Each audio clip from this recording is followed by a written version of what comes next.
Hello friend, welcome to Bajirao Reddy institute. Today analysis के आज के अंक में हम 21 अक्टूबर 2024 के 3 प्रमुख समाचारों को देखते हैं, जिसमें से पहला समाचार है कि ब्रिक्स का 16वां शिखर सम्मेलन जो कजान में हो रहा है उसके लिए भारत के प्रधानमंत्री की यात्रा और उसका महत्व। इसमें हम ब्रिक्स के बारे में समझेंगे, ब्रिक्स के जो सम्मेलन हो रहा है उसमें, और जो भारत वहाँ पे गया है तो उसके कुछ द्विपक्षीय वार्ता भी होने वाली है, तो उसको भी समझने की कोशिश करेंगे कि क्या क्या आगे हो सकता है। हालांकि इस पर पूरा कंक्रीट चीज़ें जो है 22-23 को होगा, तो 24 तारीख को मिलेगा, पता चलेगा, लेकिन फिर भी हम इसको समझेंगे। दूसरा मुद्दा है कि एक अध्ययन है, एक थिंक टैंक है आई फॉरेस्ट, उसने एक ऐसा अध्ययन किया है जो अभी तक नहीं हुआ है। उसमें एक बात कही गई है कि अगर भारत कोयला से ट्रांजिशन करता है, यानी कोयला आधारित जो ऊर्जा उत्पादन है, विद्युत उत्पादन है, या जहाँ जहाँ भी कोयले का खपत हो रहा है, अगर हम उसको छोड़ के नवीकरण के स्रोत की तरफ जाते हैं तो अगले 30 सालों में भारत को कम से कम $1 ट्रिलियन निवेश की जरूरत पड़ेगी, यानी 84 लाख करोड़ रुपए की निवेश अगर आज के मूल्य के देखा जाए तो अगले 30 वर्षों में हमें पैसा उसका निवेश चाहिए। तो इसको समझेंगे।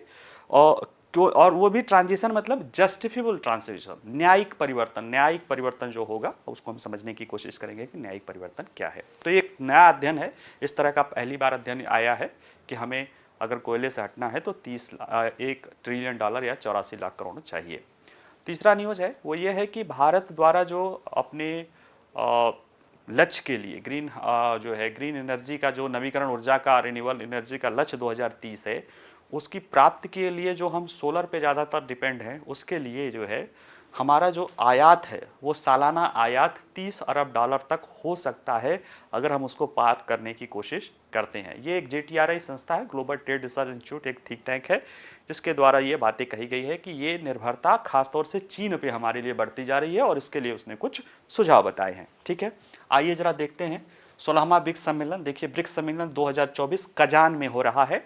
यह जो है 2009 के बाद से, जब से ब्रिक्स जो है शिखर सम्मेलन के रूप में हो रहा है, उसके बाद ये 16वां सम्मेलन हो रहा है, रूस की अध्यक्षता में है। और इस सम्मेलन के लिए जो है भारत के प्रधानमंत्री भी रूस की यात्रा पे जाने वाले हैं। ये 22-23 को होगा। और देखा जाए तो ब्रिक्स का जो ये शिखर सम्मेलन हो रहा है, जो परिस्थितियां चल रही हैं ग्लोबल सिनारियो में, वैश्विक परिदृश्य में, उसमें इसके महत्व को काफ़ी रूप से बढ़ा दिया है। वैसे भी ब्रिक्स एक महत्वपूर्ण संस्था है, जिसको माना जाता है, जब ये जिसको क्लेम किया गया था 2001 में ओलिन ने, तो कहा था कि जो ब्रिक देश हैं, जिसमें से साउथ अफ्रीका नहीं था, यानी ब्राज़ील, रूस, इंडिया, चाइना, ये आने वाले सदी में जो है ग्लोबल यानी जो विकसित देश हैं उनका भविष्य होंगे। तो वैसे भी वो चीज़ें हैं, लेकिन उसमें बाद में साउथ अफ्रीका जुड़ गया और ये इसका दायरा विस्तार करने की बात चल रही है। और एक जिस तरह की परिस्थितियां हैं, जिस तरह से डॉलर को लेके चुनौतियां उत्पन्न हो रही हैं, खासतौर से रूस पे प्रतिबंध लगने के बाद, अमेरिका में जो है आर्थिक दबाव उत्पन्न होने के कारण, जो है वहाँ पे मुद्रास्फीति बढ़ने के कारण, इन सारी पहलुओं को लेकर इसमें कई सारी चीज़ें होने की उम्मीद है। और ख़ास तौर से इस अवसर पे भारत के प्रधानमंत्री की चीन के राष्ट्रपति के साथ और ब्राज़ील के राष्ट्रपति के साथ द्विपक्षीय वार्ता भी उनके एजेंडे में शामिल है।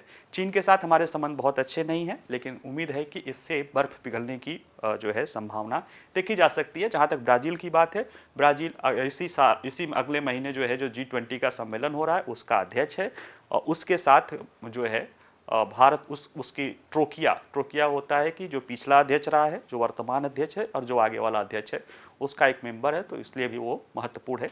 आइए जरिए देखते हैं जल्दी क्या होता है। देखिए, प्रधानमंत्री नरेंद्र मोदी की 22 और 23 अक्टूबर को रूस के कजान की यात्रा अंतर्राष्ट्रीय कूटनीति में एक महत्वपूर्ण घटना है। कजान जो है रूस का एक महत्वपूर्ण शहर है, मॉस्को, पिट्सबर्ग के जो है समान ही उसका महत्व है।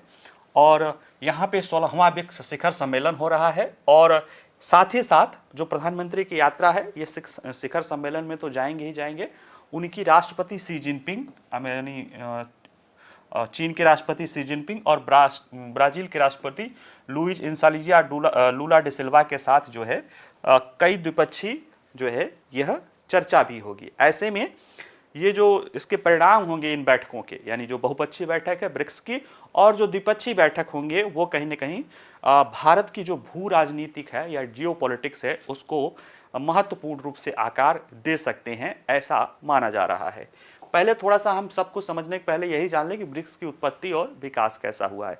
देखिए, एक अर्थशास्त्री हैं जो है जिम ओ'नील, इन्होंने 2001 में 5 देशों को एक क्रम माना, ब्राज़ील, रूस, इंडिया, चाइना, सॉरी 4 देशों को।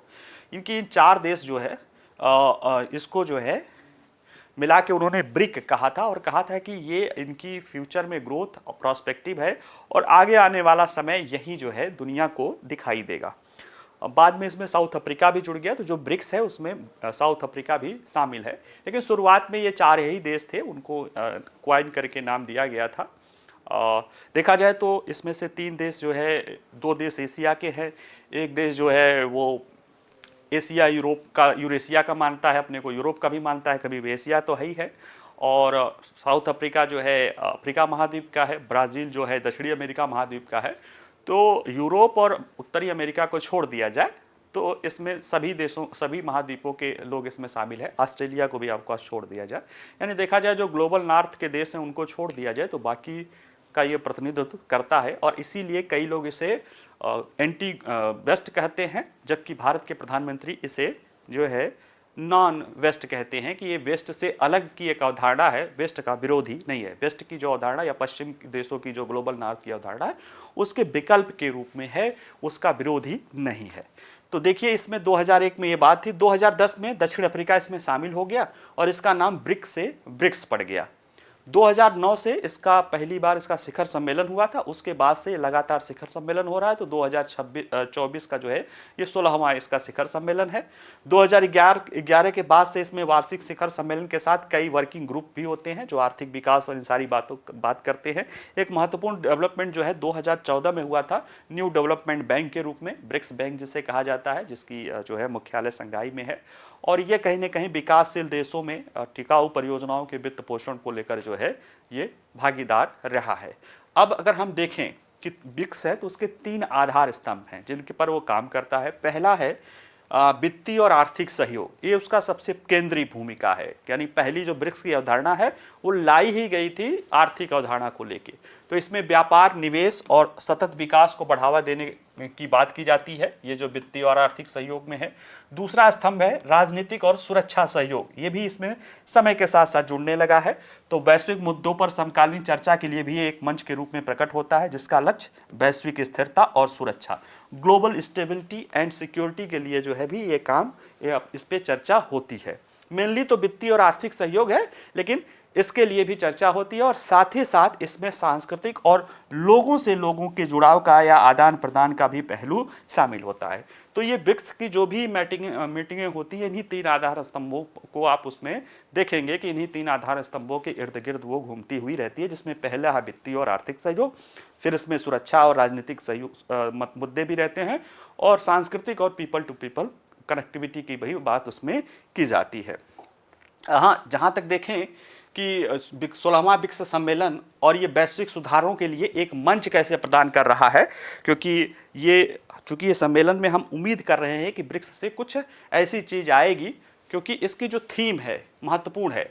2024 ब्रिक्स सम्मेलन का जो थीम है, न्याय संगत वैश्विक विकास और सुरक्षा के लिए बहुपक्षवाद को मजबूत करना है। यानी कि वैश्विक स्तर पर न्याय संगत विकास और न्याय संगत सुरक्षा के लिए मल्टीलैटरलिज्म को बढ़ावा देना है। यानी जो है यूनि वर्ल्ड या बाईपोलर वर्ल्ड की जगह वर्ल्ड को मल्टीपोलर बनाने पर बल है। और ये इस उद्देश्य से इसमें सुरक्षा, आर्थिक सहयोग और बहुपक्षवाद सहित प्रमुख वैश्विक मुद्दों को ये हल करने की बात इसमें सोचेगा। और इसमें जो है जो ब्रिक्स देश के नेता हैं, अभी तो 5 देश हैं, इनके नेता इसमें अब तक जो प्रगति हुई है उस पर भी अध्ययन करेंगे। शिखर सम्मेलन में जो वार्ताएं होंगी वो क्षेत्रीय और वैश्विक मुद्दों को कवर करेंगी, जिसमें राजनीतिक मुद्दे, आर्थिक मुद्दे, मानवीय क्षेत्रों में सदस्य देशों की रणनीतिक साझेदारी पर आज इसमें ध्यान किया गया। सुरक्षा सहयोग भी प्रमुखता से इसमें शामिल होगा, जिसमें इस क्षेत्र में उच्च स्तरीय प्रतिनिधियों और एजेंसियों के बीच बातचीत की भी समस्या जो है की जाएगी। अगर हम देखें कि प्रधानमंत्री का जो दौरा है, इस दौरे के दौरान वो बहुपक्षीय तो शामिल करेंगे ही, उस दौरान उनके 2 द्विपक्षीय मुख्य प्रमुख द्विपक्षीय जो है बात जो उनके एजेंडे में शामिल है, एक है चीन के राष्ट्रपति के साथ बात करना और एक है ब्राजील के राष्ट्रपति के साथ। चीन के राष्ट्रपति के साथ महत्वपूर्ण क्यों है? क्योंकि काफ़ी समय से जो है, खास तौर से तनाव तो बहुत समय से है, लेकिन 2020 के बाद कोरोना और उसके बाद जो गलवान घाटी का हुआ है और सीमा विवाद, उसको लेकर हमारे उनके जो है संबंध जो है ठंडे बस्ते में है। बिल्कुल आप समझ लीजिए कि बर्फ जमी हुई है। हालांकि ये उम्मीद की जा रही थी कि ब्रिक्स सम्मेलन के दौरान द्विपक्षीय वार्ता होगी, इसको लेकर दोनों देशों ने काफ़ी पहल की है। और कुछ दिन पहले आपको याद होगा कि चीन भी कोशिश कर रहा है कि सीमा जो मुठभेड़ है या जो वो एक तरफा रूप से जो उसने एग्रेशन दिखाया था, वो एक तरफा रूप से वो वापस हटने की भी कोशिश कर रहा है। तो ऐसे में इसमें एक महत्वपूर्ण होगा कि दोनों नेता पूर्वी लद्दाख में लंबे समय से चल रहे सीमा तनाव को दूर करने के लिए काम करने की बात हो रही है। और ये ऐसे समय हो रही है जब दुनिया जो है, कहीं देखा जाए कि कहीं ना कहीं हाल फिलहाल में बटी हुई है और देशों के, अपने दोनों देशों में भी अपने संबंधों को परिभाषित करने के लिए जो सैन्य गतिरोध है वो एक चुनौती के रूप में बना हुआ है। जहां तक ब्राजील के राष्ट्रपति लूला डी सिल्वा के साथ बात है, तो ब्राजील के साथ वैसे भी हमारे संबंध अच्छे हैं, लेकिन एक अगले महीने G20 का सम्मेलन होने वाला है। और G20 के सम्मेलन में जिस देश के पास अध्यक्षता रहती है, उसमें एक G20 ट्रोकिया होता है। ट्रोकिया ये होता है कि जो देश अध्यक्षता कर रहा है उसमें मदद करता है पिछले साल की अध्यक्षता करने वाला देश, और उसमें भी शामिल होता आगे वाला, ताकि उसको सीखने का मौका मिल जाए। तो जैसे भारत में जब पिछले साल सितंबर 2023 में शुरू हुआ था G20, तो उसमें हमें इंडोनेशिया, चूंकि उसके एक साल पहले इंडोनेशिया में हुआ था, तो इंडोनेशिया भी मदद कर रहा था, और ब्राजील में होने वाला था तो ब्राजील भी मदद कर रहा था। तो इस तरह से ये तुर्किया में चूंकि मेंबर है, तो ऐसे में ये दोनों लोग आपस में तो बात करेंगे ही, साथ ही इनके बीच में प्रौद्योगिकी, कृषि और बुनियादी ढांचे को लेकर भी चर्चा होने की संभावना है। जहां तक इसमें G20 को लेकर जो बात होगी कि क्या क्या बात हो सकती है, तो उसमें जो सबसे प्रमुख है, दो मुद्दे जो सबसे प्रमुख हैं, एक है कि अंतर्राष्ट्रीय वित्तीय प्रणाली में सुधार की बात को लेकर होगा, ताकि जो है ब्रिक्स देशों को वैश्विक शासन में एक मजबूत आवाज मिल सके। पहले तो कुछ लोगों ने कहा कि ब्रिक्स देशों को एक नई मुद्रा के लिए भी बात आई, लेकिन भारत पहले से ही कह रखा था कि भारत ऐसा कुछ नहीं चाहता है कि नई मुद्रा, बल्कि भारत चाहता है कि ब्रिक्स देशों के बीच में आपसी मुद्रा में व्यापार हो। ठीक है, यानी इसको एंटी डॉलर न दिखाया जाए, बल्कि यह है कि डॉलर क्या एक विकल्प के रूप में आपसी घरेलू मुद्राओं में व्यापार किया जाए। चीन चाहता था कि एक नहीं कोई मुद्रा के रूप में, तो एक डिजिटल मुद्रा के रूप में जो है ब्लॉकचेन तकनीकी के द्वारा आधारित वो बात की जाए। हालांकि रूस के राष्ट्रपति ने ही कल जो ये बात कह दी कि इस तरह की कोई बात इस बार चर्चा में नहीं है, तो ये बात तो हट गया। लेकिन हाँ, चर्चा में क्या है कि ब्रिक्स देश के नेता अंतर बैंकिंग सहयोग को बढ़ावा देने, राष्ट्रीय मुद्राओं में आपसी समझौते को आगे बढ़ाने पर भी ध्यान केंद्रित करेंगे। और ऐसे में ये वैश्विक व्यापार में अमेरिकी डॉलर पर निर्भरता कम करने की जो मांग हो रही है उसके ऊपर हो रहा है। मांग क्यों हो रही है? रूस पे जो प्रतिबंध लगा है उसके कारण 600 से 700 अरब डॉलर रूस का जब्त कर लिया गया है। और भी ऐसी, जैसे रूस पे प्रतिबंध के कारण या एक तरफा जो अमेरिका या पश्चिमी देश प्रतिबंध लगाते रहते हैं, जिसके कारण जो है कहीं न कहीं सप्लाई चेन को डिस्टर्बेंस उत्पन्न होता है। तो ऐसे में चूंकि डॉलर अंतर्राष्ट्रीय व्यापार के 90% के लिए जो है एक तरह से उत्तरदायी, 90% अंतर्राष्ट्रीय व्यापार डॉलर में होता है, तो उसके विकल्प के रूप में ब्रिक्स देशों के बीच ये चल रहा है कि आपस में अगर चल जाए, जैसे रूस में और भारत के बीच जो है हो रहा है, रुपए रूबल ट्रेड हो ही रहा है, कुछ और देशों के साथ हमारा ट्रेड हो रहा है, तो इस तरह की चीज़ों पर यहाँ पे बात की जा रही। जो दूसरा एजेंडा है कि कई सारे अन्य देशों को इसमें शामिल करने की बात की जाई है। ब्रिक्स देशों में जब शामिल करना है, यानी ये इसमें किसी भी देश को शामिल करने की बात आती है तो कंसेंसस बेस रहता है, यानी सर्वसम्मति या आम सहमति। अगर कोई भी देश, इसका सदस्य देश विरोध कर देगा तो नहीं शामिल हो सकता है।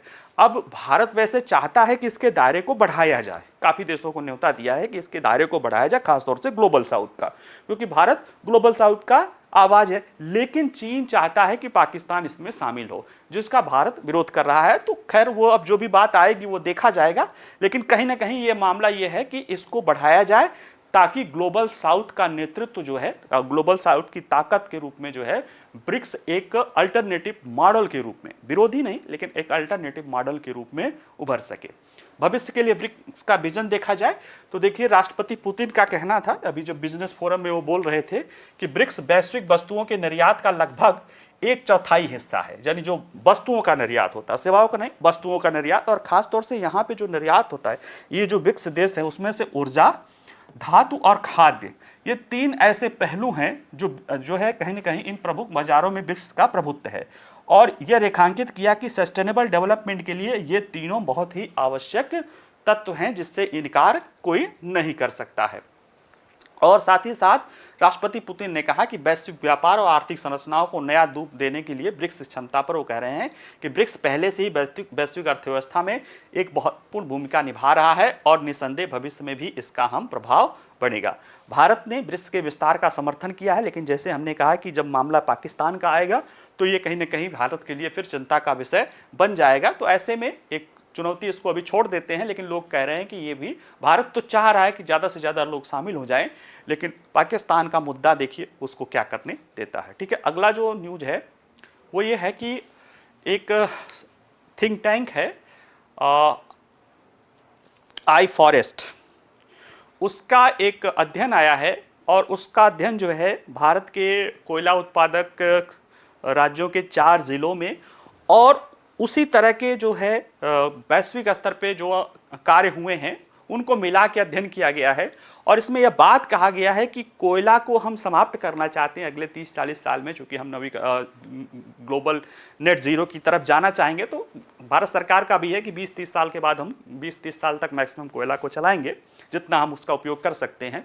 तो ये कह रहा है कि अगर हम कोयला से ट्रांजिशन करेंगे, परिवर्तन करेंगे और न्यायपूर्ण परिवर्तन तो ये होता है कि कोयला को बंद कर दो और नवीकरण को शुरू कर दो, लेकिन एक न्यायपूर्ण ट्रांजिशन की बात ये कर रहा है। न्यायपूर्ण ट्रांजिशन क्या है कि कोयला पर आधारित जो लोग जॉब कर रहे हैं, जो कोयला अर्थव्यवस्था में भूमिका, खनन से लेके बिजली कहीं बन रही है कोयला आधारित, तो उसमें जितने लोग और जितनी अर्थव्यवस्था उससे जुड़ी हुई है, लोकल इकोनॉमी, सोशल और सोशल इकोनॉमिकल डेवलपमेंट जिन क्षेत्रों की है, अगर उन सबको समायोजित किया जाए तो 30 साल में हमें $1 ट्रिलियन या 84 लाख करोड़ रुपए की निवेश की जरूरत होगी। और इसे ये 2 पार्ट में कर रहा है, एक ग्रीन एनर्जी, एक non green energy. Green energy में इस पूरे निवेश का कह रहा है कि 52% जाएगा, जो उसका मानना है, उम्मीद कर रहा है कि जैसे नई नई ग्रीन परियोजनाएं लगानी है, जैसे सोलर परियोजना लगाए, पवन या आप न्यूक्लियर लगाए या जो भी इस तरह के SMR लगाए, उसके लिए निजी क्षेत्र का निवेश महत्वपूर्ण होगा।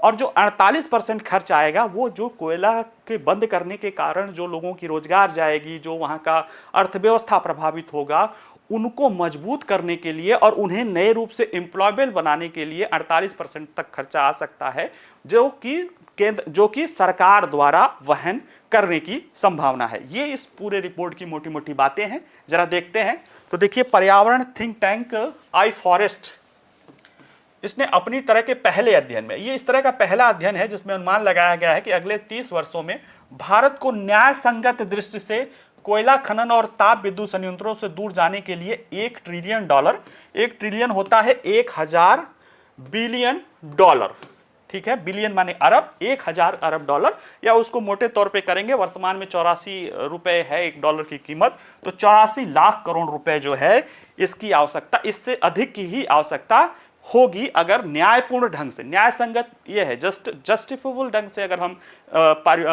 ट्रांजिशन करते हैं कोयला से ग्रीन एनर्जी की तरफ, तब इतना लागने की आवश्यकता है। देखिए, आई फॉरेस्ट जो पिछले सप्ताह प्रकाशित किया है वो कोयला खदानों और कोयला संयंत्रों को चरणबद्ध तरीके से बंद करने की लागत के साथ साथ कोयले पर निर्भर क्षेत्रों के सामाजिक आर्थिक विकास, स्थिरता सुनिश्चित करने की लागत का भी अनुमान लगाने का इसने प्रयास किया है।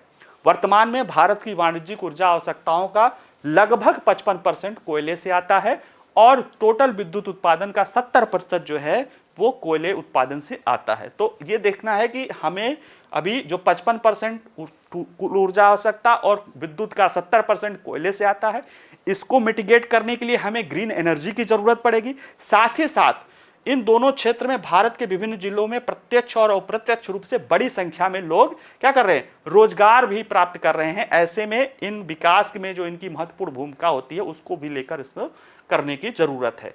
कोयले के रूप में संक्रमण के लागत के रूप में किस रूप में होगा, तो देखिए लागत 2 रूपों में होगा, ये बता रहा है, एक हरित ऊर्जा लागत, एक गैर ऊर्जा लागत। हरित ऊर्जा लागत यह है कि ये कुल लागत का 52% होगा और इसमें हरित ऊर्जा संयंत्र स्थापित करना है, जैसे कि आप सोलर प्लांट लगाना है या विंड एनर्जी वाला प्लांट लगाना है या पानी वाला लगाना है, हाइड्रो इलेक्ट्रिक प्लांट लगाना है या स्मॉल मॉड्यूलर रिएक्टर लगाना है वगैरह वगैरह, ये इस तरह की चीज़ों में खर्चा होगा।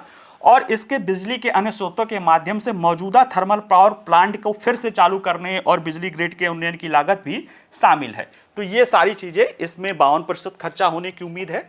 और संक्रमण लागत का 48%, यानी जो $1 ट्रिलियन का ट्रांजिशन की लागत का कह रहा है, उसका 48% गैर ऊर्जा, यानी जो ऊर्जा पे खर्च नहीं होगा लेकिन वो न्यायपूर्ण जो है ट्रांजिशन के लिए जरूरी होगा। वो क्या होगा? कोयले पर निर्भर श्रमिकों और समुदायों को आजीविका के विकल्प करने के लिए, आर्थिक विविधीकरण की लागत का समर्थन करने के लिए, जो उन्हें हरित रोजगार पैदा कर सके, इसके लिए उन्हें करना पड़ेगा। हालांकि इस लागत में सीमेंट और स्टील जैसे उद्योग हैं जो सीधे कोयले पर निर्भर हैं, उनके लिए कितना लागत की जरूरत है वो नहीं किया गया है। सिर्फ कोयले पे जो डायरेक्ट रूप से निर्भर जो है, खासतौर से कोयला खनन और उससे जो बिजली उत्पादन वाली चीजें हैं, उसको न्यायपूर्ण ढंग से इसने किया है। अब इसमें क्या आशय क्या है कि न्याय संगत ऊर्जा परिवर्तन? तो देखिए, इसका है कि कम कार्बन उत्सर्जन अर्थव्यवस्था की ओर एक न्याय संगत और समावेशी बदलाव से है, जो जीवाश्म ईंधन पर निर्भर श्रमिकों और समाजों को हित में ध्यान में रखता है। जैसे आप ये भी कर सकते हो, कहीं कोयला खनन हो रहा, आप एक उदाहरण इसमें है नीचे, बोकारो में उसकी अर्थव्यवस्था जो है, अगर देखा जाए तो बोकारो का कोयला खनन और उस पर आसपास आधारित जो है, जो स्टील प्लांट है या बिजली प्लांट है, उस पर वो वहाँ पे लगभग 1,39,000 लोग डायरेक्ट रोजगार कर रहे हैं और उस जिले की आय का बहुत बड़ा हिस्सा, मेजर चंक जो है, उससे आता है। अब अगर वहाँ पे कोयला खनन बंद कर दोगे, जो 2040 के बाद वहाँ पे शुरू हो जाएगा, अगर बंद कर दोगे तो 1,39,000 जो लोग जा रहे हैं वो तो बेरोजगार हो जाएंगे, और जो उस जिले का विकास और सामाजिक आर्थिक विकास हो रहा था वो भी ठप हो जाएगा। तो उसके लिए कह रहा है कि लगभग 1 लाख करोड़ से ज्यादा तो बोकारो के लिए ही चाहिए। तो ये है कि सिर्फ बंद नहीं कर देना है, जो उनमें लोग कार्यरत हैं, जो वो कोयले के कारण जो उस क्षेत्र का जहाँ पे कोयला और इंडस्ट्री लगी हुई थी, जिस तरह से उसका सामाजिक आर्थिक विकास हो रहा था, उन सबको समायोजित करने में जो है 48% खर्चा आएगा और ये न्यायपूर्ण जो है विकास के लिए होगा। बाकी जो ग्रीन एनर्जी उसके विकल्प के लिए चाहिए, वो टोटल का 52% खर्च किया जाएगा। इसमें देखिए, कह रहा है कि पीआईबी की एक प्रेस विज्ञप्ति थी कि अकेले सार्वजनिक क्षेत्र की कोयला उत्पादक जो कंपनियां हैं, उसमें 3,69,053 व्यक्ति रोजगार दे रही हैं। उसमें जो प्राइवेट सेक्टर को जोड़ दिया जाए तो ये संख्या और भी हो जाएगी। तो ऐसे में ये पीछे लोग न छूट जाएं, इसलिए रोजगार भी, जो रोजगार की हानि होगी या जो सामाजिक आर्थिक जो है परिस्थितियों का नुकसान होगा, उनको भी कैटर करने का आपको ध्यान देने की जरूरत है। और इसमें लागतें क्या आएंगी, तो यही अध्ययन किया गया है। जैसे जो 4 जिले हैं और इस तरह के काम साउथ अफ्रीका में या और भी यूरोपीय कंट्रीज में जो हुए हैं, उन्हीं के अनुसार जो है संस्था ने 8 व्यापक लागत बताए हैं। जैसे खदानों को बंद करने और उनका पुनः उपयोग करने के लिए लागत, कोयला संयंत्रों की समाप्ति और जो है स्वच्छ ऊर्जा के लिए साइट का पुनः उपयोग, हरित नौकरियों के लिए श्रमिकों का कौशल विकास, नए व्यवसायों के रूप में आर्थिक विविधीकरण, सामुदायिक समर्थन, हरित ऊर्जा के लिए निवेश, राज्यों को होने वाले नुकसान की भरपाई और योजना लागत। ये सारे कुछ जो घटक हैं, जो 8 घटक हैं, जो कहीं ना कहीं उस न्यायपूर्ण परिवर्तन के लिए जो है उसके कारक के रूप में इसमें रहेंगे। न्यायपूर्ण ऊर्जा परिवर्तन में धन कहाँ से आएगा, तो इसमें इसका कहना है रिपोर्ट कि इसके धन का जैसे जो 52% हिस्सा है वो निजी क्षेत्र से आएगा। यानी जो नवीकरण ऊर्जा के लिए जो इन्वेस्टमेंट आएगा, यानी नए प्लांट लगाना है, सारी चीज़ें, आप इससे निजी क्षेत्र से उम्मीद नहीं कर सकते हैं। निजी की वो सोशल जो है सेक्टर में अपना वो भूमिका निभाए कि कोयला प्लांट बंद हो रहा तो उसके लिए चलो उनके श्रमिकों को रोजगार जो है एम्प्लॉयबिलिटी के लिए ट्रेनिंग आदि दे सकता है कारपोरेट सोशल रिस्पॉन्सिबिलिटी के तहत, लेकिन डायरेक्ट नहीं। तो वैसे में निजी क्षेत्र चलो बिजली जो है ऊर्जा लागत वाला वहन करेगा 52%, और जो 48% है वो सरकार की तरफ से। जैसे भारत के पास जिला खनिज फाउंडेशन है, एक फंड है, $4 अरब है उसमें होता क्या है कि अगर कोई खनिज पट्टे दिए जाते हैं तो कुछ रॉयल्टी का हिस्सा एक जिला खनिज फाउंडेशन होता है, उसमें जमा होता है, जो उस जिले के और विकास के लिए होता है। इसके साथ साथ कारपोरेट सोशल रिस्पॉन्सिबिलिटी का भी जो है प्रयोग करके ये उस जो और भी फंड के द्वारा जो है अपने जो गैर ऊर्जा लागत है इस न्यायपूर्ण ट्रांजिशन का, जो कि एक महत्वपूर्ण हिस्सा है, उसके लिए फंडिंग की जा सकती है। ठीक है, उदाहरण तो मैंने जैसे बताया छत्तीसगढ़, कोरबा, झारखंड का बता ही दिया। तो देखिए इसमें यह है कि 54% कोरबा के लिए जो है सॉरी कोरबा नहीं, बोकारो, बोकारो के लिए, बोकारो मैंने उस बार बोकारो ही बोला था, अभी कोरबा आ रहा है। बोकारो के लिए जो वहाँ पे सारी चीज़ें हैं, 54% वहाँ के जिला के जो जीडीपी है उसमें 54% का योगदान कोयला संयंत्र और वहाँ पे जो पावर प्लांट है कोयला आधारित वो है, और इसमें 1,39,000 लोग कार्यरत हैं। तो ऐसे में अगर बंद कर दोगे, 2040 के बाद उसको बंद करने पर ही ध्यान है, तो बंद करोगे तो ये 1,39,000 लोग ये और जो उतनी जीडीपी आ रही थी उसका क्या होगा। तो उसके लिए इसमें कह रहे हैं कि ये सब पुनर्वास और खदानों का पुनः उपयोग सारा खर्चा करने के लिए लगभग 1,01,000 करोड़ रुपए की आवश्यकता केवल बोकारो के लिए पड़ेगी। तो ऐसे ही और भी जितने भारत में हैं उन सब के लिए लगभग 84 लाख करोड़ रुपए की अगले 30 साल में निवेश की आवश्यकता पड़ेगी। अगला जो समाचार है वो GTRI है, ग्लोबल ट्रेड रिसर्च इंस्टीट्यूट, एक संस्था है, ट्रेड वैश्विक आयात निर्यात को लेकर कहती, खासतौर से चीन से जो व्यापार घाटा उस पर इसका बड़ा ध्यान रहता है। इसने कहा है कि सरकार का जो लक्ष्य है नवीकरण ऊर्जा का 2030 तक 500 गीगावाट का, उसमें से अधिकांश सोलर से ही आएगा, सोलर ऊर्जा पे ही ज़्यादा बल है।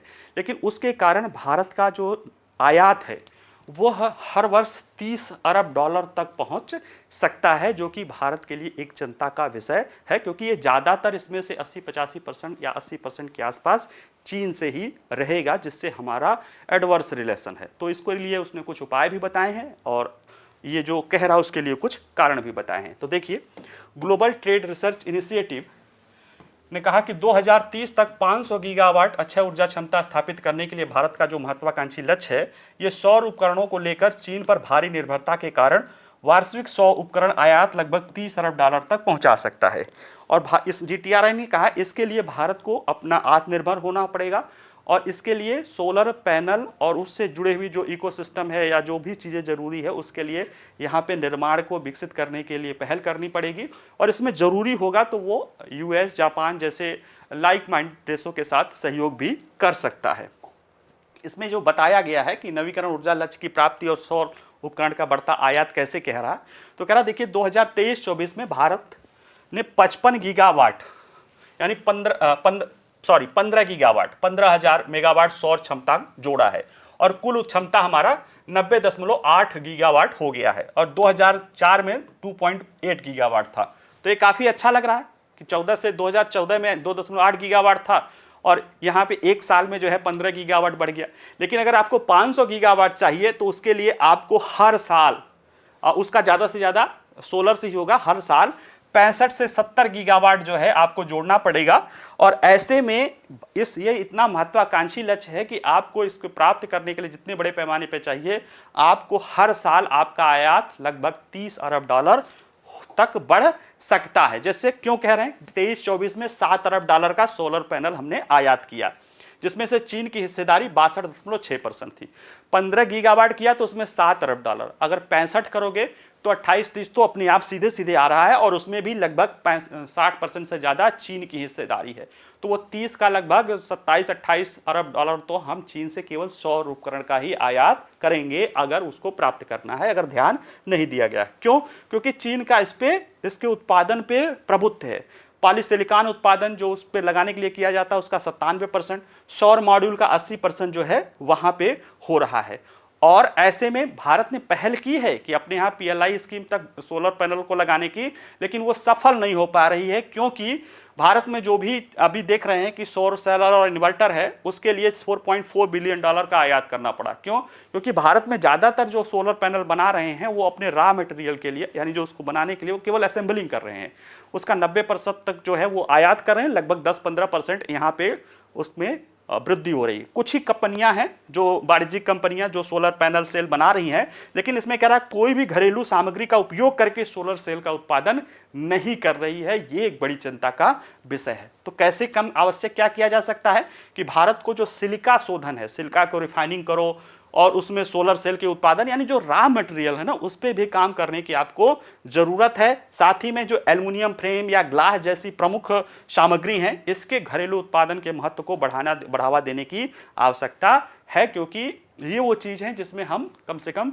इसके लिए तो कम से कम नहीं जाएं, क्योंकि ये चीज़ें तो हमारे पास काफ़ी मात्रा में है। एल्युमिनियम तो है ही, हम उसके लिए भी चीन से आयात करें ये तो अच्छी बात नहीं है। साथ ही में हमें घरेलू निर्माण को बढ़ावा देने के लिए कई कदम उठाने की आवश्यकता है, जिसमें PLI योजना के दायरे का विस्तार है, कुशल कार्यबल का निर्माण है, और इसके साथ साथ हम अपने जैसे देशों को, जैसे अमेरिका है, यूरोपीय यूनियन है, जापान है, ये सब भी अपने यहाँ ग्रीन एनर्जी के रूप में सोलर पैनल को सौर ऊर्जा को महत्व दे रहे हैं। तो भारत भी दे रहा है, और चीन के विकल्प के रूप में हम इनके साथ भी मिलके ज्वाइंट प्रोडक्शन और सुविधा, सोलर पैनल का ज्वाइंट प्रोडक्शन करके जो है स्केल ऑफ इकोनॉमी का फ़ायदा ले सकते हैं, जो चीज़ें सस्ती से सस्ती हमारे यहाँ पे उत्पादित हो सकें। ठीक है, चलिए आज के लिए इतना ही। बाकी इससे जुड़े हुए प्रश्न हमारे वेबसाइट पे मिलेंगे, वहाँ से जाके आप जो है सॉल्व करिएगा। अगर कोई प्रश्न रहेगा तो आप उसको कमेंट में पूछ सकते हैं। बाकी नमस्कार, धन्यवाद।